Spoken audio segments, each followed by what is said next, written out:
Okay, I'm going to teach you how to stand out, how to stay top of mind with your clients. And here's the phrase: remembering is good business. Remembering is good business. Here's the reality: you want to stay top of mind with your clients, you want to stand out. And some of you have hundreds of clients. So, how do you do that? Well, you're going to, one, have to pick the amount that you can do this. But then, two, you have to remember that remembering is good business. Do everything you can to personalize with small gestures and with memory. You really want to stand out? Remember their birthday, remember their kid sport, remember their dog's name.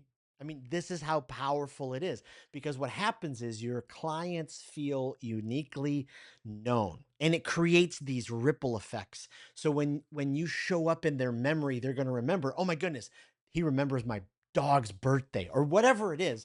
But just make sure you remember the things that are important to your clients. You want more information, you want more ways to improve your client communication, go to speakwithpeople.com/speak with your client.